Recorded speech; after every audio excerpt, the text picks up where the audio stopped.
கர்த்தருடைய பரிசுத்த நாமத்துக்கு மகிமை உண்டாவதாக. Glory be to God's holy name. இங்கே ஒரு மனிதனை அபிஷேகம் பண்ணுகிற ஒரு சூழ்நிலையை நாம் பார்க்கிறோம். Here we read about a situation in which a man is anointed. கிறிஸ்தவ வாழ்வில் அபிஷேகம் என்பது மிகவும் முக்கியமானது. Anointing is very important in Christian life.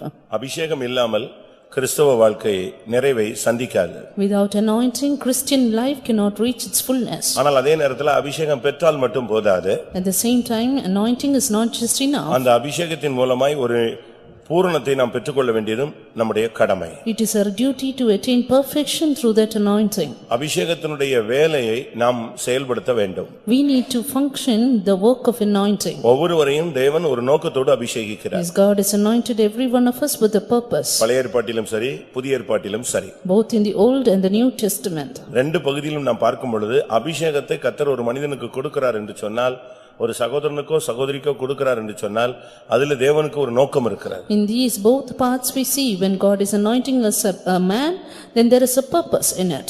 நாம் என்ன நினைக்கிறோம்? What do we think? அபிஷேகம் பெற்றால் பரலோகத்துக்கு போகலாம் என்றுதான் நாம் நினைக்கிறோம். Anointing, by this we can reach heaven. ஏனென்றால் ஒருவன் ஜலத்தினாலும் ஆவியினாலும் பிறவாவிட்டால் தேவனுடைய ராஜ்யத்தில் பிரவேசிக்க மாட்டான். Because except a man is born of water and of spirit, he shall not enter into the kingdom of heaven. அது இப்ப காமனா கிறிஸ்டியன் வேர்ல்டுல எல்லாரும் சொல்றது என்னன்னா அபிஷேகம் பெறணும், அபிஷேகம் பெறவேண்டிய முக்கியமான நோக்கம் பரலோகத்துக்கு போவது. Therefore there's a common Christian, in the common Christian realm we see that they say we have to receive the anointing and thereby reach heaven. அதெல்லாம் உண்மை. That is true. ஆனா இவைகள் எல்லாம் அஸ்திபாரங்கள் மாத்திரமே. But these are just foundational doctrines. ஒரு வீட்டுக்கு வெறும் அஸ்திபாரம் மட்டும் போட்டு அப்படி கட்டம் பண்ணி குட்டிச்சுவரா நின்னா பிரயோஜனம் கிடையாது. And if a house built, it started to build with a foundation and nothing else further cannot be its house. ஒரு வீட்டுக்கு அஸ்திபாரம் போட்டு ஒரு 10 வருஷம் அப்படி நின்னுச்சுனா ஏதாவது பிரயோஜனம் இருக்கா? With just the foundation with 10 years, is there any use of it? அதுல யார் குடி இருக்க முடியும்? Who can abide in it? அதுக்கு பின்பு கட்ட வேண்டிய ஒரு வீடு இருக்கிறது. But there is a house to be built thereupon. அபிஷேகம் என்பது ஒரு அஸ்திபாரம் மாத்திரமே. Anointing is just a foundation. அந்த அபிஷேகத்தின் அந்த அஸ்திபாரத்தின் மேல நீ உன்னை கட்டணும். You need to build upon the foundation. அதுதான் ரொம்ப முக்கியமானது. That is very important. அபிஷேகம் பெறுவது எவ்வளவு முக்கியமானதோ அதே போல அபிஷேகத்தின் மூலமாய் உன்னுடைய வாழ்க்கையை கட்டி எழுப்புவது அதைவிட முக்கியமானது. As to how much building, receiving the anointing is important, so much building up the anointing is also important. ஒவ்வொரு தனிப்பட்ட ஒவ்வொரு தேவனுடைய பிள்ளைகளை குறித்தும் தேவனுக்கு ஒரு நோக்கம் இருக்கிறது. God has an individual purpose regarding everyone.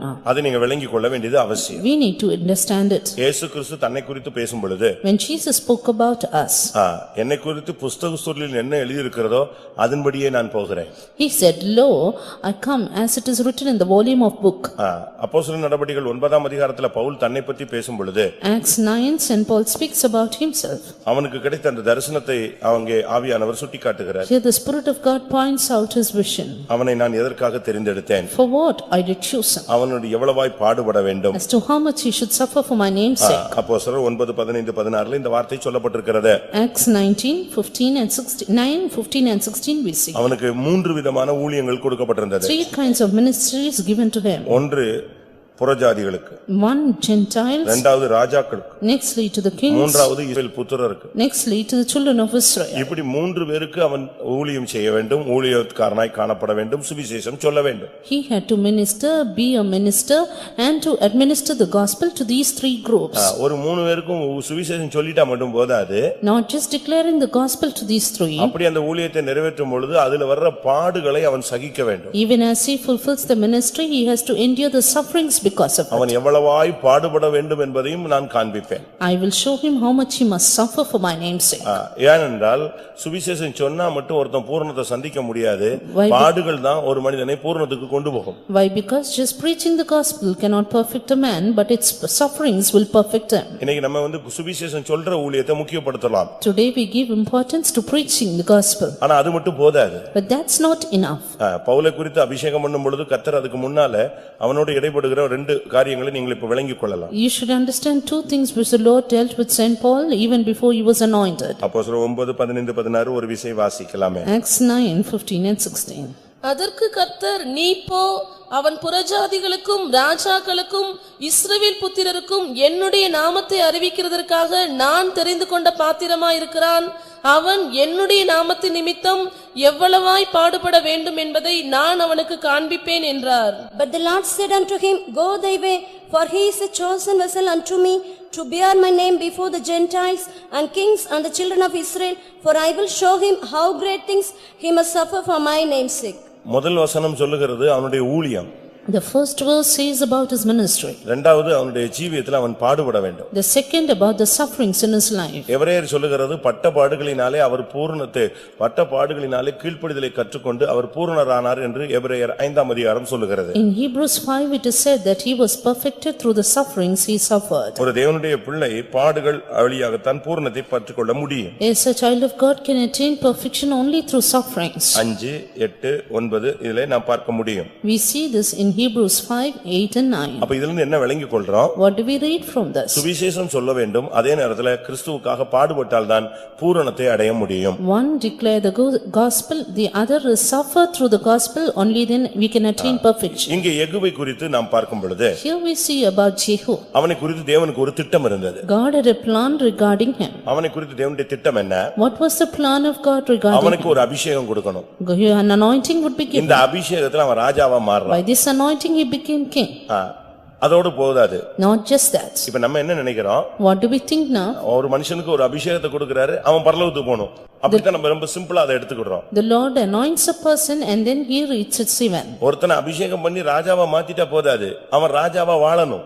Not just that a person is anointed a king, but that he should live as a king after that. அந்த ராஜாவுக்குன்னு சில கடமைகள் இருக்கிறது. And there are certain duties for the அத king. அவன் நிறைவேற்றினாதான் அவன் பரலோகத்துக்கு போக முடியும். Unless he fulfills it, he cannot reach heaven. இன்னைக்கு நாம் யெகூவின் கடமையை படிக்க போகிறோம். Today we read about the duty of Jehu. இல்லாவிட்டால் அப்படி எடுத்துக்கொள்ளாத பட்சத்தில் அபிஷேகம் பெற்றவனின் கடமை Or என்ன? else the duty of the anointed person. ஏன்னா நம்ம எல்லாரும் அபிஷேகம் பெற்றவர்கள், அபிஷேகம் பெற வேண்டியவர்கள். Because we are all anointed and have to receive the anointing. அபிஷேகம் பெற்றவனுடைய கடமை என்ன? What are the duties of a spirit baptized ஒரு person? புருஷனுக்குன்னு ஒரு கடமை இருக்கு. A husband has a duty to மனைவிக்கு perform. ஒரு கடமை இருக்கு. Wife a duty. பிள்ளைகளுக்கு ஒரு கடமை இருக்கு. And duty for a child. ஒரு விசுவாசிக்கு ஒரு கடமை A இருக்கு. duty for a believer. ஒரு ஊழியக்காரனுக்கு ஒரு கடமை இருக்கு. Servants of God are duty bound. அதுபோல அபிஷேகம் பெற்ற ஒரு மனிதனுக்கு ஒவ்வொருவருக்கும் ஒரு கடமை இருக்கு. So such a spirit baptized person has his own duty. இப்பொழுது நாம் வாசித்த 2 ராஜாக்கள் 9ஆம் அதிகாரம் 2-3 வசனங்களில் In the verses 2 and 3 of 2 Kings chapter 9, அபிஷேக தைலத்தோடு ஒரு ஊழியக்காரன் வருகிறான். a servant of God comes with the anointing அவனை ஒரு oil. தீர்க்கதரிசி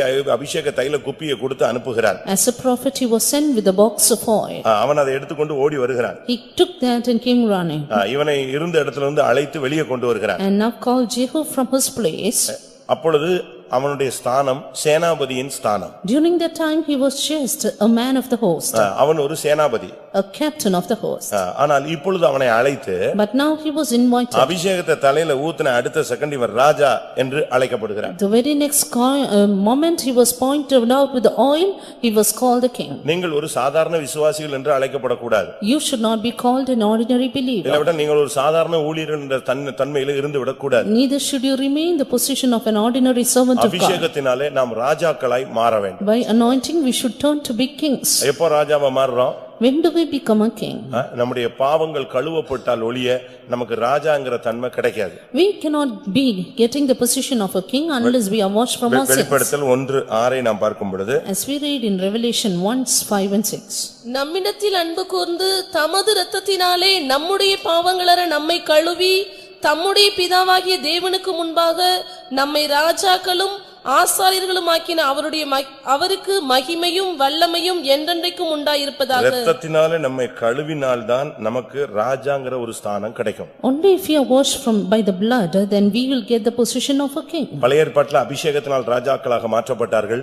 இன்றைக்கு நாம் இயேசுவின் இரத்தத்தினால கழுவப்படும் பொழுது ராஜாவாய் மாறுகிறோம். In the Old Testament, when they were anointed, they were turned kings, but this time when we are washed by the blood of Jesus, we become kings. நம்ம அபிஷேகம் பெற்றால் புதிய ஏற்பாட்டில அந்நிய பாஷை பேச வேண்டும் என்பதை வலியுறுத்துகிறோம். In the New Testament time, by the anointing, we emphasize that we have to speak in unknown tongues. அப்படி இல்லாவிட்டால் அவன் அபிஷேகம் பெறவில்லை என்று சொல்லுகிறோம். Else we term them not anointed. அதை நீங்க சரியான விதத்தில் விளங்கிக் கொள்ளணும். But you have to understand it well. ஒரு சிலருக்கு அபிஷேகம்னா என்னன்னு தெரியல. Some do not know what is anointing. ஒரு பவர் வேற, அபிஷேகம் வேற. Power is different from anointing. நான் திரும்ப அதை சொல்றேன். I say it again. ஒரு சிலருக்கு ஒரு வல்லமை கிடைக்கும். Some receive a power அவங்க சரீரம் அசைக்கும். and their body shake. ஏதோ ஒரு வல்லமை உள்ள வருகிறது உணர்வார்கள்.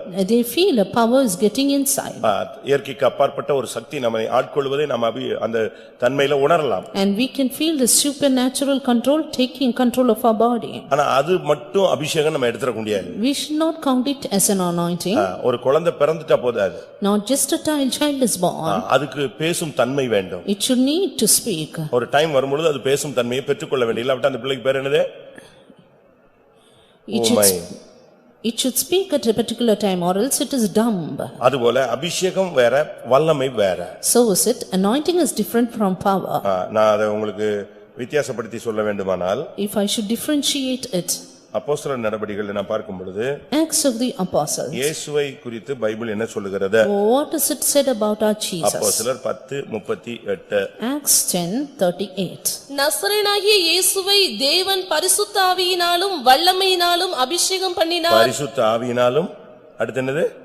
வல்லமையினாலும் அபிஷேகம் பண்ணினார். God anointed Jesus with Holy Ghost and with power. அப்ப பரிசுத்த ஆவியினால் நீங்கள் நிரப்பப்படும் பொழுது அந்நிய பாஷை பேசத்தான் செய்வீர்கள். When you are filled with anointing, you will speak in unknown tongues. அப்போ அந்நிய பாஷை பேசாமலே பிசாசை துரத்த முடியுமா? முடியும். Therefore, without receiving the unknown tongues, can you cast out the devil? You can. விசுவாசிகளோடு நடக்கும் அடையாளங்கள் யாவன? இயேசு கிறிஸ்து உயிரோடு இருக்கும்போதே சீஷர்கள் பிசாசுகளை அபிஷேகம் பெறுவதற்கு முன்பாகவே துரத்தினார்கள்.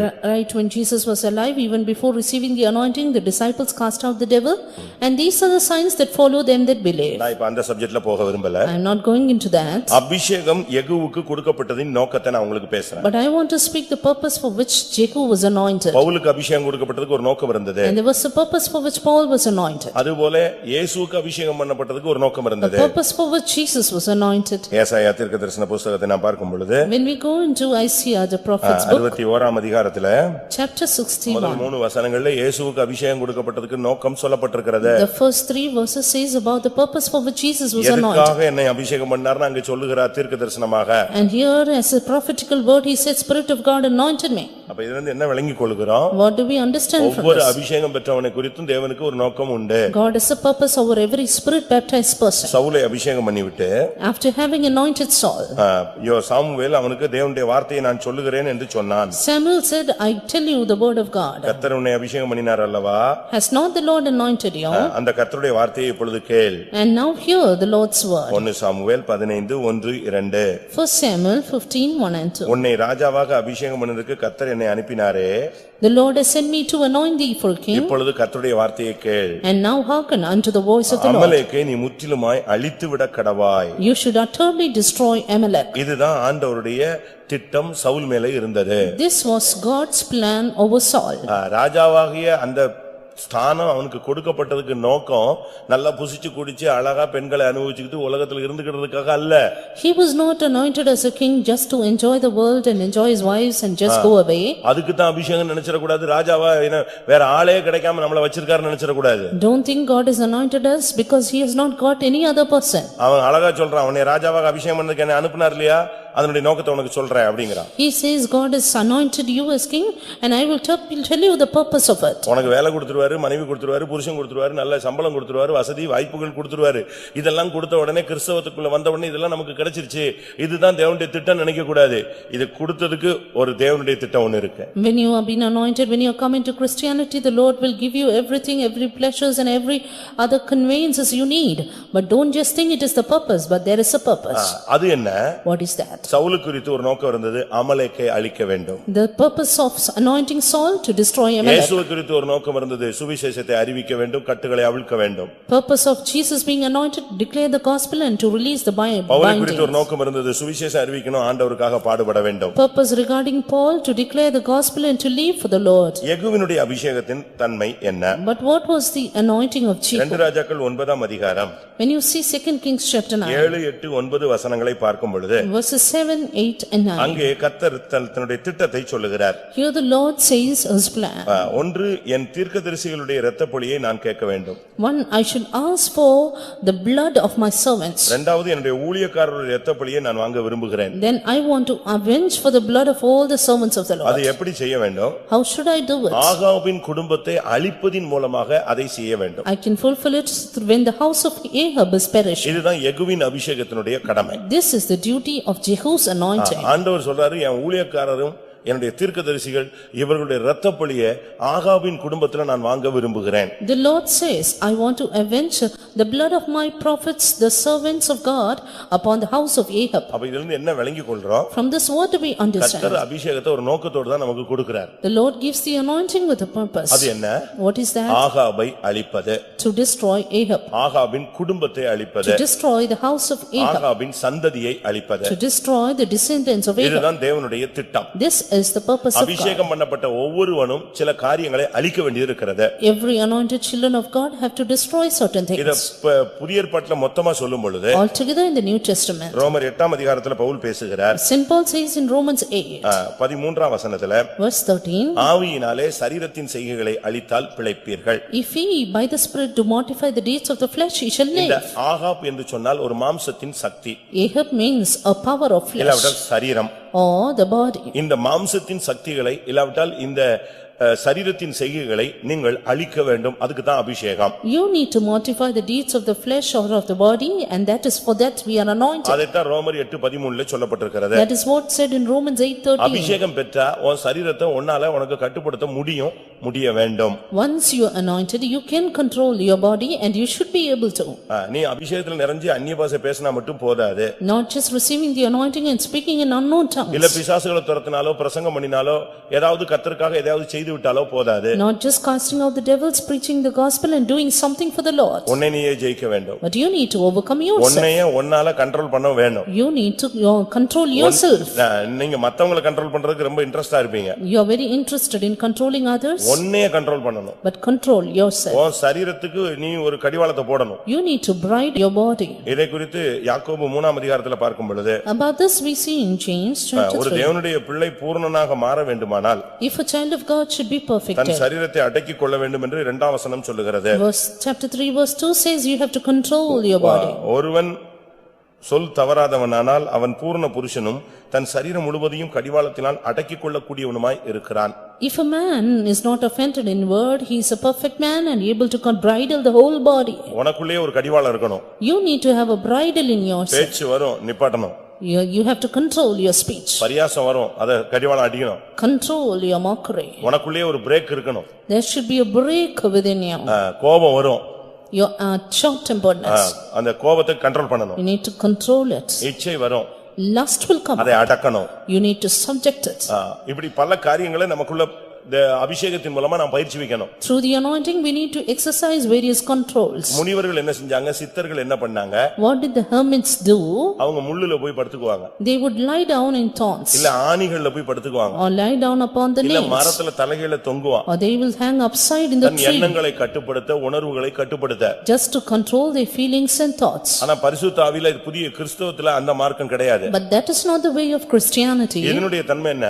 What is this aspect? அபிஷேகத்துல கண்ட்ரோல் பண்றது. We can control by the anointing. நீ உன்னை கட்டுப்படுத்த முடியாதபடி ஆவியில எப்படி நிரம்பி அங்கங்க விழுந்து உருண்டு எந்திரிச்சிறியோ அதே போல இந்த அபிஷேகம் உன்னை கண்ட்ரோல் பண்ணும். As to how by the infilling of the Spirit you move here and there out of your control, so also Spirit of God will control your nature. கையை கண்ட்ரோல் பண்ணும். Control your hand. காலை control பண்ணும். Subject your feet. வயித்தை control பண்ணும். Bridle your stomach. வாயை control பண்ணும். Yes, bridle your mouth. தூக்கத்தை control பண்ணும். And even your sleep. வார்த்தைகளை கண்ட்ரோல் பண்ணும். And even your words. பார்வையை கண்ட்ரோல் பண்ணும். And even your looks. எண்ணங்கள், சிந்தைகள், தோற்றங்கள், உணர்வுகள், வாஞ்சைகளை கண்ட்ரோல் பண்ணும். And in your thoughts and intentions and imaginations and words. சும்மா அபிஷேகத்தில் நிரம்பினா போதாது. Just an infilling is not enough. அதான் சொன்னேன், அபிஷேகம் என்பது அஸ்திபாரம், அதுக்கு பிறகு வாழ்க்கையில மாற்றம் வர்றதா வீடு கட்டுற ஒரு அனுபவம். Anointing is just the foundation and the changes in life are thereby the house builded யெகோவை upon. குறித்த தேவனுடைய ஒரே திட்டம் தான். Only plan of Jehu. அவனை விட்டு அவன் சேனாபதியாக கர்த்தருடைய சேனையில வேலை செஞ்சுக்கிட்டே இருப்பான். He would going on as the captain of the host in the host of the Lord. சாகுற வரைக்கும் அவன் ஒரு சேனாபதியா இருக்கிறதுக்கு அவனுக்கு முடியும். Until his death he could remain as a captain. கர்த்தர் அவனுடைய ஸ்தானத்தை மாத்தினார். But God changed his position. எப்படி மாத்தினாரு? How did he? ஒரே அபிஷேகத்துல ராஜாவா மாத்திட்டார். Just by one anointing made him a king. அதுக்கு பிறகு நீங்க பைபிள்ல படிச்சு பாருங்க. நீங்க வீட்ல போய் உட்கார்ந்து படிச்சு பாருங்க. After that you can go through the Bible. அவனுடைய லைஃப் கொஞ்ச நாட்கள் தான் அந்த பைபிள் அந்த அவனுடைய சரித்திரம் அந்த பைபிள்ல இருக்கிறது. Little by little you can see his history in the Bible. 2 ராஜாக்கள் 10ஆம் அதிகாரத்திலேயே அவனுடைய லைஃபோட கடைசி வந்து அவனுடைய தேவன் திட்டத்தை அவன் நிறைவேற்றிட்டான் அப்படின்னு பைபிள் முடிச்சிருது அவன் கதையை. 2 Kings 10 the Bible says that he has fulfilled the plan of God. அவனை குறித்து தேவனுடைய திட்டம் எதுவோ அதை கரெக்ட்டா முடிச்சாச்சு. அதோட அவன் வேலை முடிஞ்சது. Yes, the Lord fulfilled the plan that he had to do through him. அதுதான் தேவனுடைய மகத்தான வேலை. And that was the glorious work of God. நாம அதை செஞ்சிட்டோமாங்கறத நீங்க சிந்திச்சு பாருங்க. Just think whether you have accomplished God's plan. அவன் தொடர்ந்து அந்த வேலையை செஞ்சான். He continued to do it. அவனுக்கு வேற எதுவுமே வரல.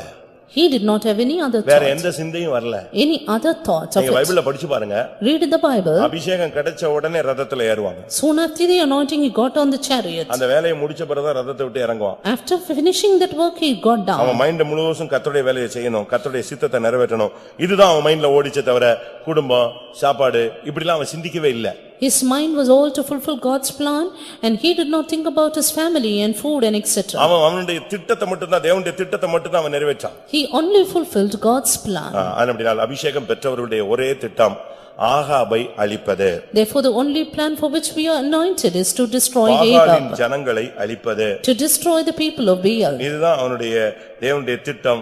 அதை சரியாய் அவன் நிறைவேற்றி முடித்தான். This is the plan regarding him and he fulfilled it in a right way. இன்னைக்கு நம்மில் எத்தனை பேர் தேவனுடைய திட்டத்தை முதலாவது விளங்கி இருக்கிறோம்? Today how many of us have understood the plan of God? கல்யாணம் ஆனாலும் சரி, ஆகாட்டாலும் சரி. Married or unmarried? நீங்க வயசானவங்களாலும் சரி, வாலிபர்களானாலும் சரி. Aged or young? ஒருவேளை விசுவாசிகளா இருக்கலாம், இல்ல ஊழியக்காரங்களா கூட இருக்கலாம். Believer or servant of God? But அநேகருக்கு தேவனுடைய திட்டம் என்னன்னே தெரியல. Many do not know the plan of God regarding அங்கதான் them. நம்முடைய வாழ்க்கை மாறுகிறது. And that is where our life changes. சவுலை சந்திச்ச உடனே, The moment he met Saul, புதிய ஏற்பாட்டு சவுலை சந்திச்ச உடனே, the moment God visited Saul, அவன் கேட்ட கேள்வி என்ன? what is the question he asked? முதல்ல கேட்ட கேள்வி, ஆண்டவரே நீர் யார்? Lord, who art thou? இப்ப ஆண்டவர் தன்னை வெளிப்படுத்திட்டார். Now the Lord revealed அடுத்த himself. क्वेश्चन என்ன பண்றான்? Nextly, என்ன சொன்னா? what did he ask? ஆண்டவரே நான் என்ன செய்ய சித்தமா இருக்கிறீர்? Lord, what wilt thou that I may do? அதுக்கு பிறகு அவன்கிட்ட கேள்விகள் கிடையாது, பதில் தான் இருந்துச்சு. After that, no more questions, only answers. First கேள்வி நீங்க யாரு அதை நான் தெரிஞ்சுக்கலாமா? First question, shall I know who you are? நீ துன்பப்படுத்துகிற இயேசு நானே. I am the Lord whom thou persecutest. அடுத்த வார்த்தை கேட்டான், அப்படியா நான் தப்புன்ட்டேனா? ரைட். நான் என்ன செய்யணும் நீங்க ஆசைப்படுறீங்க? The next word, Lord, what wilt thou have me to do? நீ பட்டணத்துக்குள்ள போ, உனக்கு சொல்லப்படும். Go into the city and it shall be told நேரா thee. பட்டணத்துக்குள்ள போயிட்டான். Went straight into the city. அங்க போன உடனே அங்க ஒரு ஊழியக்காரன் வந்து அவனை சந்திக்க வைக்கிறார். There a servant of God met him. வாழ்க்கை மாறுகிறது. Life changed. இதுக்குள்ள அவனுக்கு தரிசனம் கிடைக்குது. Got a vision. தேவ சித்தம் விளங்கிக் கொண்டான். Revealed the plan of God. அடுத்த நாள் பைபிள் எடுத்துட்டு கிளம்பிட்டான். Very next day stood up with the Bible. எப்படி ஒரு மாற்றம் நீங்க யோசிச்சு பாருங்க. How come such a great change? நான் என்ன செய்ய சித்தமா இருக்கிறேன்னு உடனே அவரே டைரக்டா அவனுக்கு சொல்லல.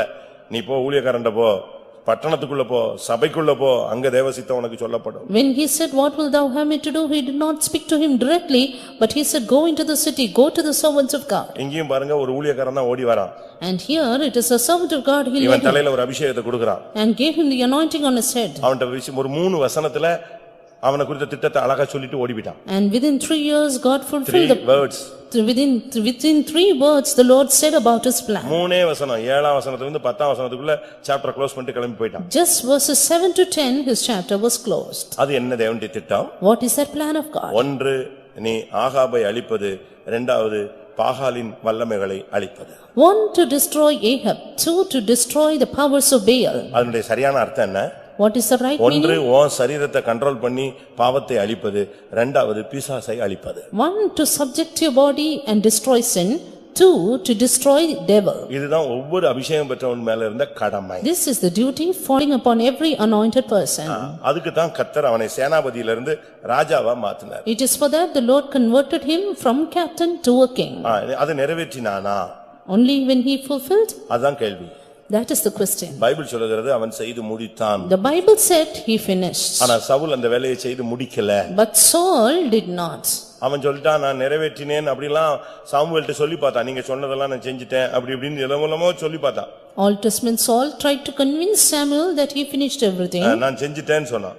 He said, I have finished. அப்ப அவன் கேட்டான் நீ செஞ்சிட்டேன்னா எப்படி பொய் சொல்றேன்னு கேட்டான். But then Samuel asked, how can you tell a lie that you finished? கர்த்தருடைய வார்த்தையை கேள். Hear the word of God. நீ அமலேக்கை அழித்து விடுவாயாக. You should destroy the Amalek. இப்ப 1 சாமுவேல் 15ஆம் அதிகாரம் 11ஆம் வசனத்துல But in 1 Samuel 15:11 கர்த்தர் சொல்றாரு the Lord said, என் வார்த்தையை அவன் நிறைவேற்றாமல் போய்விட்டானே. He did not fulfill my word. இப்ப 13ஆம் வசனத்துல Verse 13 அவன் சொல்றான் நான் கர்த்தருடைய வார்த்தையை நிறைவேற்றினேன். He again said, I have performed the commandment of God. அப்ப ஆண்டவர் பொய்யா சொல்றாரு. Then did God say a lie? ஆண்டவர் சொல்றாரு என் வார்த்தையை நிறைவேற்றுன்னு, இவன் நிறைவேற்றிட்டேங்கிறாரு. இப்ப அவர் சொல்றாரு இல்ல அவன் நிறைவேற்றாம போயிட்டான்னு சொல்றாரு. The Lord said fulfill my word. He said I have performed, but the Lord said he has not done it. நடந்தது என்ன? What happened? உன்னுடைய அபிஷேகம் உன்னை விட்டு போய்விட்டது. His anointing depart from him. உன்னுடைய தோழனுக்கு அந்த ஊழியத்தை கொடுத்து விட்டேன். And that anointing was given to his fellows. தயவு செய்து நல்லா புரிஞ்சுக்கோங்க. நீங்க சபையில இருக்கலாம், இல்ல நானும் ஊழியத்துல இருக்கலாம். Kindly understand well, you may be in the church and be in the ministry. ஒரு விசுவாசியோ ஒரு ஊழியக்காரனோ தப்பு செஞ்ச உடனே அவனை ஊழியத்தை விட்டோ இல்ல விசுவாசத்தை விட்டோ அவனை சபையை விட்டோ கர்த்தர் எடுத்துற மாட்டாரு. A believer or a servant of God, when he commits sin, soon the Lord will not remove him out of the church or the ministry. அவன் மேல உள்ள இரக்கத்துல அவனை சபையில ஊழியக்காரனா விசுவாசியா சும்மா பேருக்கு வச்சிருப்பார். Out of God's mercy, God may keep him for name's sake. அவன்கிட்ட இருந்து அந்த ஊழியம், அந்த அபிஷேகம், அந்த கிருபை நீக்கப்பட்டு இன்னொரு ஆள்கிட்ட கொடுத்துருவாரு. But the anointing, the grace, that spirit will depart from him and be given to another. நான் திரும்பவும் சொல்றேன். Repeating it. நீங்களும் நானும் ஊழியத்திலும் விசுவாசத்திலும் இருக்கலாம்.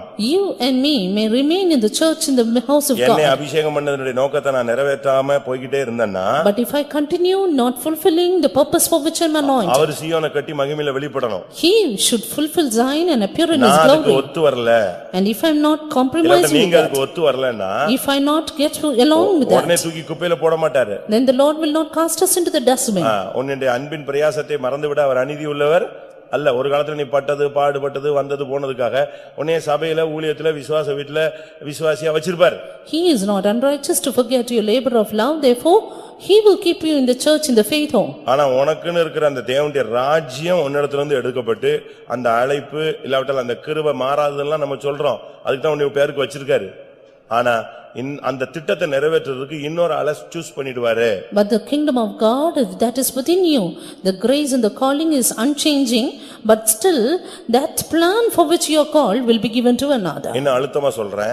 And very emphatically I say, அபிஷேகம் பெற்று ஒரு வருஷத்துல சவுல் அபிஷேகத்தை இழந்தான். within 1 year after he was anointed, Saul lost his anointing. அதுக்கு பிறகு 39 வருஷம் அவர் ராஜாவா இருந்தார். After that 39 long years he was king. படிச்சுக்கோங்க வீட்டுல போய். Go read in the Bible. அப்ப 39 வருஷமும் இவன் எப்படிதான் இருந்தான்? ஒரு ஆக்டிங் கிங்கா தான் இருந்தானே தவிர இவனுக்குள்ள ஆவிகளுடைய போராட்டங்கள் இருந்தது. அதனால தான் கர்த்தர் தாவீது தூக்கி கொண்டு உட்கார வச்சார். All the 39 years he just remained as a king, but actually the spirit was troubled within him, and then God changed David to be the king. மத்தேயு 21:43 பார்க்கும் பொழுது Matthew 21:43. அங்க என்ன சொல்லப்பட்டிருக்கிறது? What is it being said? தேவனுடைய ராஜ்யம் உங்களிடத்திலிருந்து நீக்கப்பட்டு அதற்கு ஏற்ற கனிகளை தருகிற ஜனங்களுக்கு கொடுக்கப்படும். The kingdom of God should be taken from you and given to a nation, bringing forth the fruits thereof. அப்ப நீயும் நானும் ஊழியத்திலயும் ஜீவியத்திலயும் இங்க சபைக்குள்ளயும் உட்கார்ந்துட்டு இருக்கலாம். ஆனா இன்னொருத்தனை வச்சு அந்த வேலையை செஞ்சுட்டு அவர் போயிட்டே இருப்பாரு. You and me may be seated in the church in the ministry, but the Lord will fulfill his purpose through another. அப்படி நீ ஒண்ணும் தேவனுடைய திட்டத்தை நிறைவேற்றாம ஒரு ஊழியனோ ஒரு விசுவாசியாகவோ இருந்து எந்த பயனும் இல்லை. Without fulfilling the plan of God, it's of no use you being a believer or a servant of ஆனா God. யெகூ என்ன செய்தான் தெரியுமா? What did Jehu do? அவனுக்கு இந்த அழைப்பு கிடைத்த உடனே, When he received this இந்த call, அபிஷேகம் கிடைத்த உடனே, soon he received the Jehu anointing. ராஜாவானான் என்று எல்லாரும் எக்காலத்தை ஊதின உடனே, When all blew trumpets saying he became a king. அவனுக்கு 16ஆம் வசனத்துல ரதத்தின் மேல் ஏறிவிட்டான். Verse 16, he rode on a chariot. அபிஷேகம் பெற்ற பின்பு நீ சாதாரணமா இருக்க கூடாது, ரதத்துல ஏறணும். After receiving the anointing, you have to ride upon a chariot. அபிஷேகம் ஒரு ரதம். Anointing is a chariot. அபிஷேகத்துல நீ ஏறணும். You have to ride on it. அந்த ரதத்துல ஏறிட்டேன்னா உன்னை ஆவியானவர் கொண்டு போவார். After you are in the chariot, the Spirit of God will அந்த lead திட்டத்தை you. உனக்குள் நிறைவேற்ற அவர் ஆயத்தமா இருக்கிறார். He is ever ready to fulfill the plan. இன்னைக்கு எத்தனை பேர் உங்களுடைய அபிஷேகத்தை வச்சு நீங்க செயல்படுறீங்க? Today, how many of you function with your என்ன anointing? நடந்தது? What happened இந்த there? அபிஷேகம் பெற்ற உடனே அவன் நேர ஆகாபின் குடும்பத்தை அழிக்க புறப்பட்டான். Soon when he received the anointing, he went ahead to destroy the house of Ahab. அபிஷேகம் கிடைச்ச ராஜான்னு எக்காலம் அடிச்ச உடனே ரதத்துல ஏறினவன் நேர வீட்டுக்கு போய் அழகா சீவி முடிச்சிட்டு சிங்காரிச்சிட்டு அப்படி மேக்கப் போட்டுலாம் சுத்தல போயிட்டான். அபிஷேகம் அவனை கொண்டு போக ஆரம்பிச்சிருச்சு. He who rode on a chariot when he was announced to be a king did not go to home and decorate himself, but he went to fulfill the plan. கிறிஸ்தவ வாழ்க்கை மேக்கப் அல்ல. Christian life is not a makeup life. நம்முடைய life அபிஷேகத்துல போயிட்டே இருக்கணும். Our life should be ridden with an anointing. புசிப்பும் குடிப்பும் அல்ல. Kingdom of God is not meat and drink. அது பேச்சில் அல்ல. It's not in speech. தேவனுடைய ராஜ்யம் பலத்தில் இருக்கிறது. Kingdom of God in power. அபிஷேகம் கிடைச்ச உடனே ரதத்துல ஏறிட்டான். Soon he received the anointing, he rode in a chariot. நேரா அவன் வீட்டுக்கு போகல. Did not go to அவன் home. நேரா யுத்த களத்துக்கு புறப்பட்டான். Straight went to the battlefield. அபிஷேகம் பெற்ற பின்பு நீ விசுவாசத்துக்காக போராட வேண்டும். After receiving the anointing, strive for faith. பாவத்தை எதிர்த்து இரத்தம் சிந்தத்தக்கதாக போராட வேண்டும். Resist sin even unto shedding of blood. மாம்சத்தை நீயே அடக்கி ஆளணும். And subject your flesh. தூக்கம் வரும். You may sleep. பசி எடுக்கும். And it may hunger. கை வலிக்கும். You may feel pain. சுகபோகத்தை இந்த சரீரம் நாடும். This body seeks for comfort. கோபத்தை கொண்டு வரும். It will bring in anger. இன்னும் பல விதங்கள்ல உன்னை தூண்டும். And it will instigate you. அபிஷேகத்தை வச்சு இந்த வல்லமையை அழிக்கணும். But every time use the anointing to destroy it. அந்த சர்ப்பத்தின் தலையை போட்டு நசுக்கிக்கிட்டே இருக்கணும் நீ. Use the anointing to bruise the head of Satan. அந்த எண்ணங்கள் சிந்தை உணர்வு எல்லாவற்றையும் அபிஷேகத்தினால நீ கண்ட்ரோல் பண்ணணும். Use the anointing to subject your emotions and thoughts. அந்த பிராக்டீஸ் இல்லன்னா நீ தோத்து போய்டுவ. If you don't have that practice, you will fail. அபிஷேகத்தை வச்சிட்டு நீ என்ன பண்ற? What are you doing with the anointing? இன்னைக்கு பணத்தை வச்சிட்டு விபச்சாரத்திலையும் வேசித்தனத்திலையும் மதுபானத்திலையும் கெடுக்கிறவங்க பணத்தை அழிக்கிறவங்க இருக்கிறாங்க. There are people who perish with their money in adultery and in fornication and in drinking. ஆனா அதே நேரத்துல பணத்தை வச்சு வசதி வாய்ப்புகளை பெருக்கிக் கொண்டு வாழ்க்கையில முன்னேறுகிறவர்களும் இருக்கிறார்கள். At the same time, people who progress in life with much conveniences with money. அதுபோல At the same time, அபிஷேகத்தை வச்சிட்டு உன் வாழ்க்கையை நீ நஷ்டப்படுத்தினா அதுக்கு தேவன் பொறுப்பல்ல. if you lose the life with the anointing, then God is not responsible. இவன் புறப்பட்டு வர்றான். He rode. இவன் direction திரும்பிடுச்சு. Straight went to another direction. அபிஷேகம் பெற வரைக்கும் உட்கார்ந்து கதை அடிச்சிட்டு இருந்தவன் சேனாதிபதிகளின் மத்தியில் உட்கார்ந்து பேசிக் கொண்டிருந்தவன். Until then he spoke among the armies and was chatting with them. அப்படிதான் பைபிள் சொல்லுகிறது. That is what the Bible says. எல்லா சேனாதிபதியும் உட்கார்ந்து கமெண்ட் அடிச்சிட்டு பேசிட்டு ஜோக் அடிச்சிட்டு இருந்தாங்க. They were all commenting, mocking and joking. அபிஷேகம் வந்த உடனே But when the anointing came, கிளம்பிட்டான். he stood up. இவன் நேரா எங்க கிளம்புனான் தெரியுமா? Straight went to ஸ்ட்ரைட்டா ஆகாபினுடைய பையனை நோக்கி புறப்பட்டான். went to the son of Ahab. அவனுக்கு ஸ்ட்ரைட்டா யோராமை நோக்கி வர ஆரம்பிச்சிட்டான். Went to Joram. அதுதான் முக்கியம். That is important. அபிஷேகம் உனக்குள்ள இருந்தா உன்னை தூங்க விடாது. If the anointing is within you, it will not allow you to உன்னை sleep. கரெக்ட்டா எழுப்பும். It will wake you up. உன்னை தட்டும். It will smite உன்னை you. எச்சரிக்கும். It will warn you. உன்னை கண்டிக்கும். It will condemn you. Heart பட பட பட பட பட அடிக்கும். Your heart will palpitate. உன்னை உணர்த்துவார். He will instigate you. சிட்சிப்பார். He will condemn you. உன்னை கட்டுப்படுத்துவார். He will chasten and control உன்னை you. போகாதன்னு சொல்லுவாரு. He will say don't go. என்னெல்லாமோ உன்னை பண்ணி நீ பாவத்துக்கு போகாத அளவுல உனக்கு என்னென்ன பண்ணணுமோ அவ்வளவு அவர் பண்ணுவாரு. He will do all that he can that you may not turn into sin. அவளத்தையும் தூக்கி எறிஞ்சிட்டு போனீனா If you revolve all that, அதுக்கு தேவன் பொறுப்பல்ல. then God is not responsible. 1 ராஜாக்கள் 11ஆம் அதிகாரத்தை பார்க்கும் பொழுது When you see 1 ராஜாக்கள் 11 1 Kings chapter 11, சாலமோன்ட்ட ரெண்டு விசை கர்த்தர் பேசினாராம். the Lord spoke to Solomon twice. கேட்கல. He did not hear. கடைசில விட்டுட்டாரு. Finally left him. அழிந்தே போனான். He perished. அதுக்காக அரசாட்சி இல்லாம போகல. For that he did not remain without a good ஆட்சியில report. இருந்தான். But he was in the reign. ஆனா வாழ்க்கையில அவனுடைய முடிவு ஜெயமா இல்ல. But his end was not அதுபோல நீங்க victorious. சபையில ஊழியத்துல ஜீவியத்துல சபைக்குள்ள இருக்கலாம். So is as many will be in the life in அபிஷேகத்தின் church. நோக்கத்தை நிறைவேற்றுங்கள். But fulfill the purpose for which ஆகாபை you are anointed. அழிக்கணும்னு சொன்னா அந்த நேரத்துல ஆகாபு இல்ல. He went to destroy the Ahab, but Ahab was not there. ஆகாபின் குடும்பத்துல பையன் இருக்கான். But his son was there. Straight அவனை நோக்கி தான் தன்னுடைய ரதத்தை ஓட்டினான். Therefore he straight went in his chariot towards him. அங்க யோராம் உட்கார்ந்து பேசிட்டு இருக்கான். Joram was speaking there. யோராமும் அகசியாவும் உட்கார்ந்து பேசிட்டு இருக்காங்க. Joram and Ahaziah, they were speaking. ரெண்டு பேரும் ரெண்டு ராஜாக்கள். Both were kings.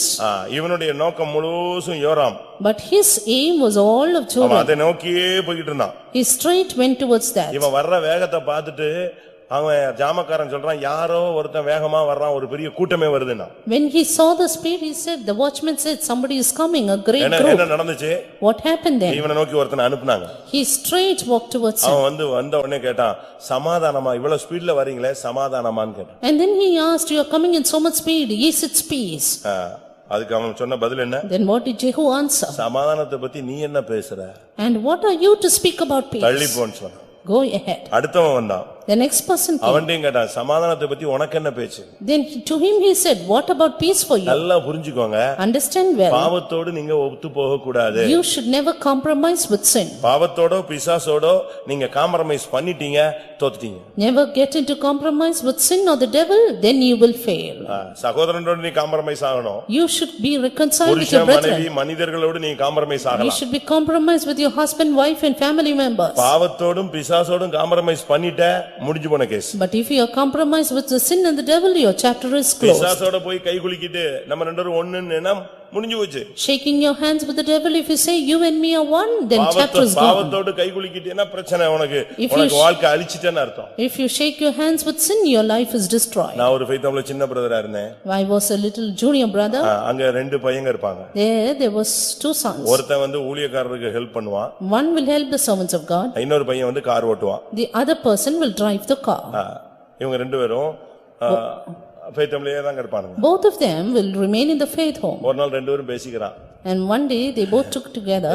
பிசாசு எதிர்த்து நில்லு அப்படி இப்படின்னு இவனுங்க சொல்லுவாங்க. பிசாசு எதிர்த்துட்ட அன்னையில இருந்து நமக்கு பிரச்சனை ஸ்டார்ட் ஆயிடும். They will say, அவன் நம்மள விட மாட்டான் போராடிட்டு இருக்கும். அதனால அவனை நம்ம கண்டுகொள்ளவே கூடாது. They will say you have to resist the devil.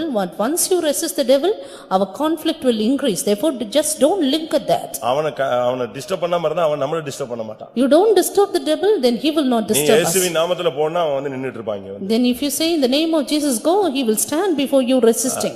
அவனுக்குள்ள எப்படி ஆவி போராடுது பாத்தீங்களா? And look at the way the devil strove in him. நமக்குள்ள எப்படி இருக்கிறோம் நீங்க யோசிச்சு பாருங்க. And today just think how we are. இப்போ யோராமே வர்றான். Joram came there. கடைசியா யோராமை டச் பண்ண போறாங்க இவங்க கிட்ட போயாச்சு. Finally he went near Joram. யோராம் யெகூவை கண்ட உடனே When Joram saw Jehu. 1 ராஜாக்கள் 9:22ல சமாதானமா யெகூவே சமாதானமா.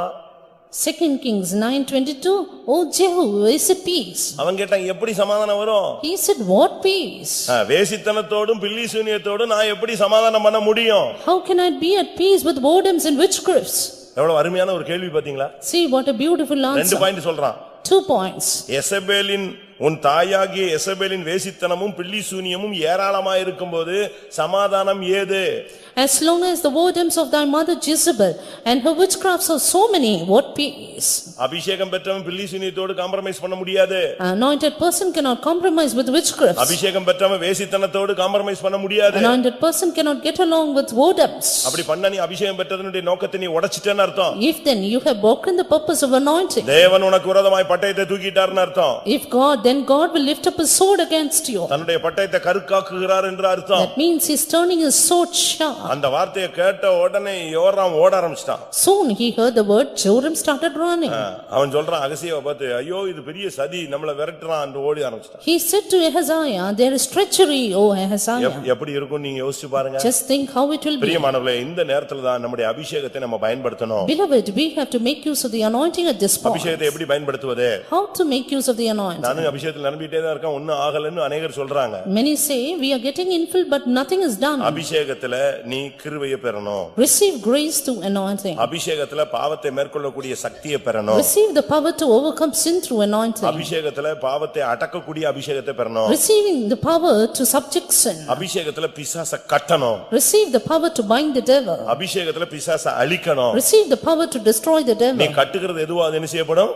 கட்டப்படும். Whatever you bind in earth will be bounded. ஒரு இடத்துல ஒரு மந்திரவாதி ஆவி பேச ஆரம்பிச்சு. In one place, spirit of witchcraft witch started to speak. அந்த சகோதரி சொல்லுது ஐயோ ஒரு கோல் வருது அப்படின்னு. The witch said, the rod is coming.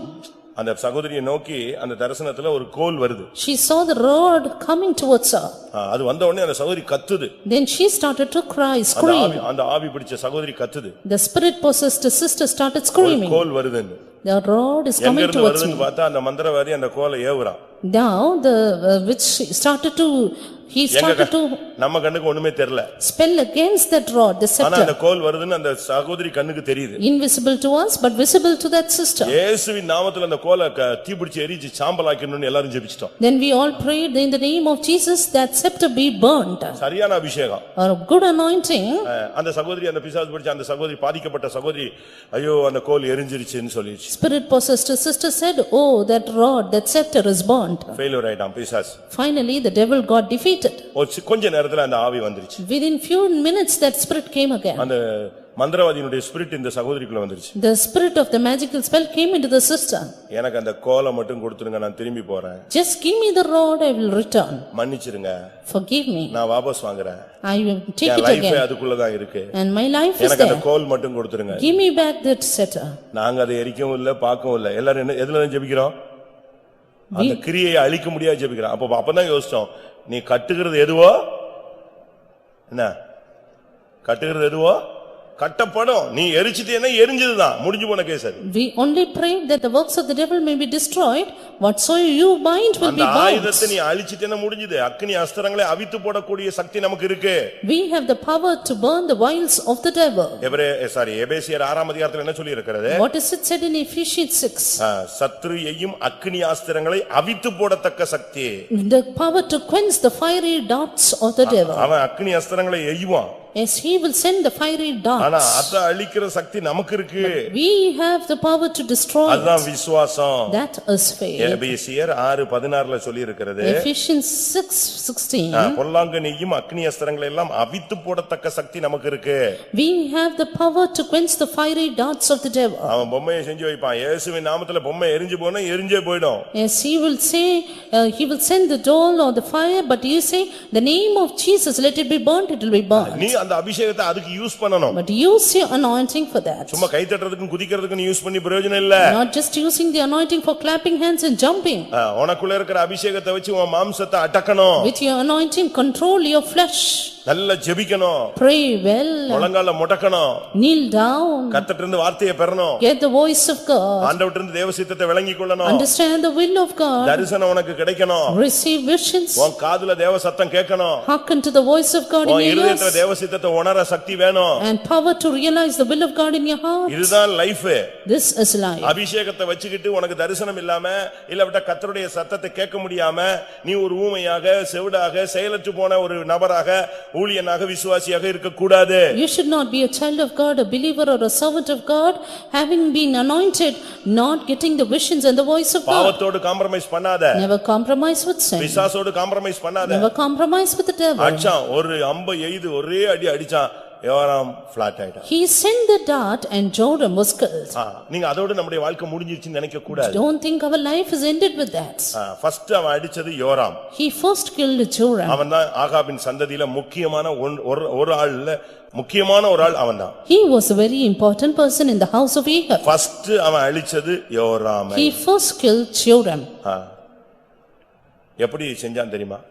And you know how he did it. தான் நின்னு அந்த வேலையை செஞ்சான். He himself stood and did it. அவன் யாரையும் கமெண்ட் பண்ணி நீங்க செய்யுங்க அப்படிலாம் சொல்லல. ஊழியத்தை நீதான் செய்யணும். He did not command anyone else to do that, but you have to perform your ministry. ஒரு ஊழியக்காரன் செய்ய வேண்டிய ஊழியத்தை அவன்தான் செய்யணும். A servant of God should do his own ministry. ஒரு தகப்பன் செய்ய வேண்டிய இடத்துல அவன்தான் நின்னு அந்த தகப்பன் வேலையை என்ன செய்யணும்? A father has to perform his own duty. அந்த தகப்பன் அந்த வேலையை செய்யாதபடினால தான் இன்னொருத்தன் உள்ள குடும்பத்துக்குள்ள வர்றான். And if he cannot do that duty, will he give it to another? தாய் நின்னு செய்ய வேண்டிய வேலையை தாய் செய்யாதனால தான் இன்னொருத்தி உள்ள வர்றா. And it is because the mother does not perform her duty, another person comes in. அவ மனைவியாக இருக்கணும், தாயாகவும் இருக்கணும். And she should be a wife and a mother. நல்லா புரிஞ்சு சத்தியத்தை குடும்ப வாழ்க்கையை வாழ தெரியாமவங்களுக்குலாம் கல்யாணம் கட்டி வச்சதனால தான் குடும்பங்கள் சபைகள்ல குடும்பங்கள் ஆடுகிறது. Without knowing how to lead the family life, it is because many families are shaken. சத்தியத்தை நீங்க புரிஞ்சுக்கணும். Understand the truth. என்ன நடந்தது? What happened? அவன் செய்ய வேண்டிய வேலையை அவன் தான் செஞ்சாங்க. He himself did his work. யெகூவுக்கு பின்னால ஒரு பெரிய டீம் வந்துட்டு இருக்கு. There was a big team before Jehu. விடாத யோராம பிடிங்க, எல்லாரும் விரட்டுங்க, பிடிங்க அப்படிலாம் சொல்லல. He did not say take Joram and எனக்கு control. இந்த சப்ஜெக்ட்ல பிடிச்சது அதுதான். But that is the important truth I like here. யெகூவே அம்ப நானே ஏற்றிட்டான். Jehu himself drew a bow. வேற யார்ட்டையும் நீ செய்ய கூடாது. And don't give it to anyone else. தமிழ்ல சொல்லுவான், நாயை ஏவனா நாய் தன் வாளை ஏவுமா. And if you instigate the dog will move its tail. நாயை கூப்பிடுங்க வராது, பட் அங்க இருந்துட்டே வாலாடிட்டே இருக்கும். You call the dog, it will not come, but move its tail. தம்பி நீ போன்னா இவன் போய் சொல்லுவான் நீ போம்மா.